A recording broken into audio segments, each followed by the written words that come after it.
रेखा और Kabir Bedi star film खून भरी मांग ने शनिवार को अपने 35 साल पूरे कर लिए हैं। 12 अगस्त 1988 के दिन ही ये फिल्म सिनेमाघरों में रिलीज हुई थी। इसे अपने दौर की क्लासिक फिल्मों में से माना जाता है। डायरेक्टर राकेश रोशन ने हाल ही में फिल्म के 35 साल पूरे होने पर पुराने किस्सों का जिक्र किया। राकेश ने फिल्म के एक सीन का जिक्र किया जिसमें रेखा को घुड़सवारी करनी होती है। डायरेक्टर ने बताया कि रेखा ने इससे पहले कभी भी घुड़सवारी नहीं की थी। ऐसे में वो उस सीन को फिल्माते वक्त डायरेक्टर बहुत डर रहे थे।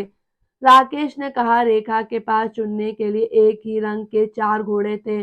जब घोड़े की सवारी का समय आया तब रेखा ने मुझे बताया कि उन्होंने पहले कभी भी घुड़सवारी नहीं की है। उन्होंने कहा, चिंता मत करो, मैं ये करूंगी। फिर वह घोड़े पर बैठी और उस पर ऐसे सवार हुई जैसे वह एक ट्रेंड घुड़सवारी हैं। उस वक्त मुझे बहुत डर लग रहा था, कहीं वह गिर ना जाएं। फिल्म का सबसे डरावना सीन वह था जिसमें रेखा का पति उसे एक झील में मगरमच्छ के सामने धकेल कर मारने की कोशिश करता है। राकेश ने बताया कि उस समय ये कॉन्सेप्ट काफ़ी नया था। ऐसे में इस सीन को शूट करने में काफ़ी मुश्किलें हुई थी।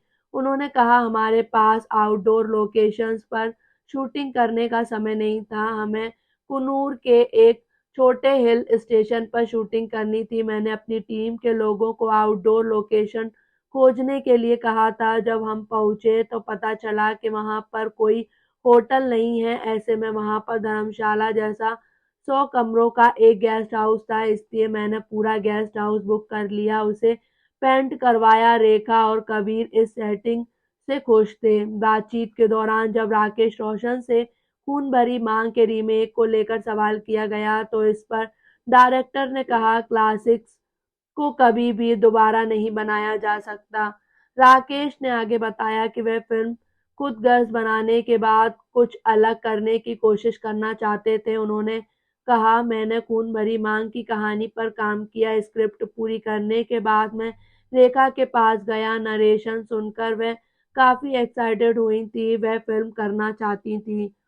राकेश ने स्क्रिप्टिंग के बारे में बात करते हुए कहा, जब मैंने स्क्रिप्ट लिखी तो मेरे दिमाग में कोई स्टार कास्ट नहीं थी। मैं बस इतना जानता था कि रेखा ही फिल्म की लीड एक्ट्रेस रहेगी। इस रोल के लिए वह मेरी पहली पसंद थी, चाहे इंडियन हो या फिर वेस्टर्न। रेखा दोनों ही आउटफिट्स में खूबसूरत दिखती है।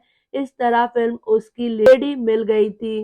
राकेश रोशन ने आगे कहा, जब मुझे एक मिडिल क्लास लेकिन हैंडसम पति को कास्ट करना था, मैं सोच रहा था कि इसके लिए किसे कास्ट करना चाहिए। इस रोल के लिए मैंने कबीर बेदी को स्क्रिप्ट भेजी, वे रोल करने के लिए तैयार हो गए। उन दोनों के अलावा मैं फिल्म में नई कास्ट चाहता था। मैंने सोनू वालिया को एक डबिंग स्टूडियो में देखा था और सोचा था कि वह नेगेटिव रोल निभा सकती हैं। ऐसे में वह भी फिल्म का हिस्सा बन गई। राकेश ने कहा कि हमने पूरे विश्वास और मेहनत के साथ ये फिल्म बनाई थी, हमने किसी भी चीज के लिए कोई भी समझौता नहीं किया।